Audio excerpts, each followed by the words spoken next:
नमस्कार साथियों, मेरा नाम है लोकेश कुमार और आप देख रहे हैं एग्रीपीडिया इंडिया। साथियों, इस वीडियो के अंदर मैं आपको बताऊंगा कि एग्रीकल्चर सुपरवाइजर यानी कि कृषि पर्यवेक्षक के लिए बेस्ट बुक हैं जो कौन कौन सी हो सकती हैं। तो सबसे पहले इस बुक की श्रेणी में मैं बात करता हूं कि एग्रीकल्चर के बारे में। देखिए, सिलेबस के अकॉर्डिंग हम बात करते हैं तो एग्रीकल्चर के हमारे 60 क्वेश्चन आते हैं और राजस्थान जीके के 25 क्वेश्चन और हिंदी के हमारे जो हैं 15 क्वेश्चन आते हैं।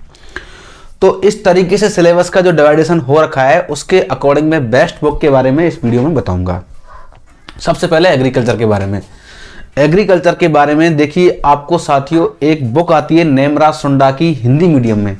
वो बुक है जो एकदम सफिशिएंट है, उससे बाहर जो है वो कुछ नहीं जाने का है। और उससे बाहर अगर कुछ जाएगा, अगर एक क्वेश्चन भी उससे अगर बाहर जाता है तो उसके लिए साथियों आपको बहुत ज़्यादा बुकों से मेहनत करनी पड़ेगी। इससे बेहतर है एक क्वेश्चन के लिए इतनी सारी बुकें एक्स्ट्रा पढ़ने से कोई मतलब वाली बात नहीं बनती है।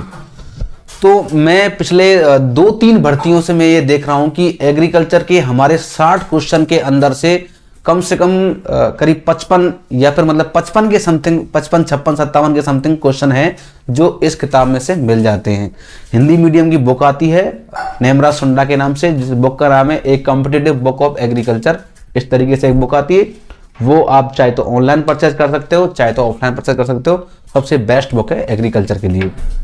साथियों, इसके साथ में मैं बात करता हूँ कि राजस्थान जीके के लिए। देखिए, राजस्थान जीके के लिए मैं बात करता हूं कि ये एक 12th लेवल का एग्जाम है, तो इतना जो है टफ जो जीके है वो उसमें नहीं आती है। सिंपली एक बुक आती है सिकवाल पब्लिकेशन की, और उसके अलावा सिकवाल पब्लिकेशन के अलावा अगर आप अध्ययन करना चाहते हैं तो राजस्थान अध्ययन की जो बुक आती हैं जो अपने बोर्ड में चलती हैं 11th-12th वाली, वो उनका आप अध्ययन कर सकते हैं। इन बुकों के अंदर आपको करीब 25 में से 22-23 करके समथिंग क्वेश्चन आपको डेफिनेटली मिल जाएंगे इन बुकों के अंदर। और सबसे जो best short and sweet book है वो है सिकवाल पब्लिकेशन की मानचित्रावली, जो आपको लगभग 100 रुपए के समथिंग आपको ऑनलाइन ऑफलाइन कहीं से भी आप खरीद सकते हो। इसके अलावा साथियों मैं बात करता हूं हिंदी की। हिंदी में देखो आपके 15 क्वेश्चन आते हैं। 15 क्वेश्चन के लिए आप सबसे बढ़िया सबसे बेस्ट बुक आती है राघव प्रकाश की हिंदी की। उस बुक में से साथियों मैं पिछले 2-3 पेपर जो हुए हैं अब तक, जो 2015 वाला, 18 वाला, 21 वाला मैं देखता आ रहा हूं, उस बुक में से लगभग 15 में से 15 या 14 क्वेश्चन डेफिनेटली उस बुक में से मिल रहे हैं। इस तरीके से साथियों ये जो हमारी 3 बुकें हैं ये सबसे बेस्ट हैं एग्रीकल्चर सुपरवाइजर के लिए।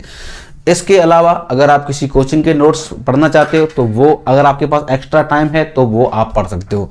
सबसे बेस्ट बुक हैं हमारी यही 3, इनसे बाहर कुछ नहीं जाने का। अगर ये बुक आपने अध्ययन कर ली ढंग से तो डेफिनेटली साथियों आपका सिलेक्शन श्योर है।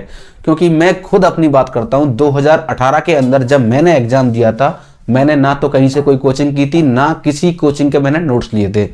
मैंने सिंपली यही बस 3 बुक पढ़ी थी। इसके अलावा जो मेरी बेसिक नॉलेज थी एग्रीकल्चर की, जो मैंने अब तक जो पढ़ाई की है उसका बेसिक जो था, उसके अकॉर्डिंग मैंने यही 3 बुक पढ़ के मैंने एग्जाम दिया था। तो मेरी अच्छी खासी रैंक आई थी उस टाइम पर उस एग्जाम के अंदर। और पेपर भी जो था वो इतना टफ नहीं आता है, नॉर्मल पेपर आता है। कुछ क्वेश्चन मीडियम होते हैं, कुछ क्वेश्चन इजी, बहुत इजी लेवल के होते हैं। और जो हर पेपर में जैसे कि 5-10% क्वेश्चन होते हैं जो थोड़े से टफ होते हैं, उनको वही स्टूडेंट सॉल्व कर सकता है जिसने अब तक थोड़ा बहुत पढ़ा हो। तो साथियों ये थी मेरी आज की वीडियो बुक्स के बारे में। अगर आपको एग्रीकल्चर सुपरवाइजर के संबंधित कोई भी किसी प्रकार की जानकारी, सिलेक्शन से संबंधित या किसी प्रकार की जानकारी आपको लेनी है तो साथियों मेरे इस YouTube चैनल की जो वीडियो है इसके नीचे कमेंट करिए। धन्यवाद।